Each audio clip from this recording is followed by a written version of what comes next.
Telling you, I looked around and the fire people or the ladies was down there, and they gave us blankets. One of the ladies, I don't think she's been interviewed yet, she left without her shoes on. She was in her bare feet. There's 3 or 4 girls. We have to walk through the lot here in snow on the ground, cold, it's wet, and I said, how far do we have to go? My feet are cold. He said, come on, let's go, let's go, let's go. So finally we took us down to the fire department, so we sat them down and they gave us coffee and donuts. We sat there, my feet was cold. I looked around. Finally I found a pair of pillowcases and a couch. I took took my socks, kicked them underneath the couch, took the pillowcase, stuck my feet in, and got them warm.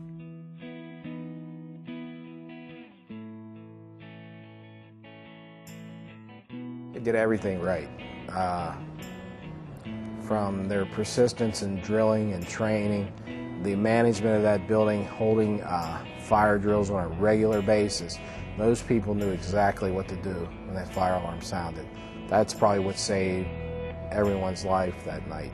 No one succumbed to that incident. It was through their sheer will to survive and knowing what to do in a fire is what saved their lives that night. Well, we had heard about it and quite a bit of the experiences it went through. However, everything was remodeled by the time that we came, so there was no traces of it or anything. Everybody was pleased with the way they were rescued. And the fire department was tremendous in handling everything well. Plus, they came and talked to us, too, the fire department did. And with the fire drills and everything, we were calmer when the alarms went off. We knew what to expect and how to do it. We have 8 apartments on each floor, so we're kind of community-oriented. We kind of know who's around us and what their conditions are. So we always make sure the 4 doors around us, those are all out of the area, and then we come down the steps. Anybody that's handicapped stays on the landing because they're fireproof stairwell. And then you just let the fire department know that when you get downstairs. I think, like I said before, the main thing for me was I was afraid in the beginning because of the previous fire. So after all the training and things, then now when it goes off, you just do what you were taught to do and stay calm. And it all works well. I'd say they really train well in that building. They spend a lot of time. They're really diligent with their fire drills. And I really anticipated on the 3rd floor that we would find at least 4 or 5 people that were, dead. But that didn't happen, and it's just by the virtue of the way those people in that building take the fire drill seriously. Okay, actually we try to do anywhere between 3 fire drills a year. We try to do 1 with the Uniontown Fire Department, and we also do 2 with just staff. Normally I call Myron, and he's real good about it. We schedule a day and a time, and they come up with the fire truck and the fire department, and we set off the alarms. And we do let the residents know that it will occur on that day.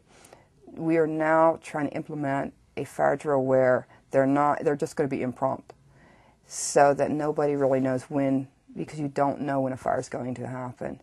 The Uniontown Fire Department comes in once a year, and they normally will do a fire drill with them. Then we have the residents gather in the community room where Myron or the assistant chief will come in and speak with them.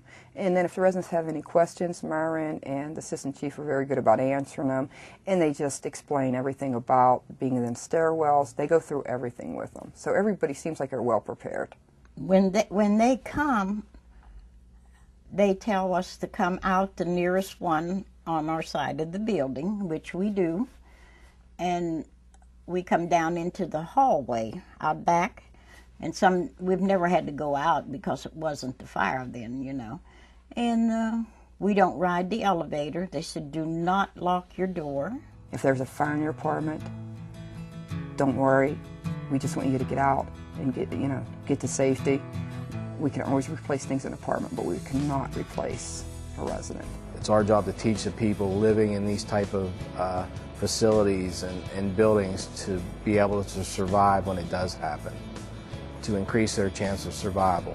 Listening to the fire alarm when it goes off, reacting when it goes off, knowing what to do when it goes off. And depending on the people who manage that building, what they tell them will save their lives. So listen to them, participate in the drills, participate in the resident meetings that the buildings have. It will make a difference.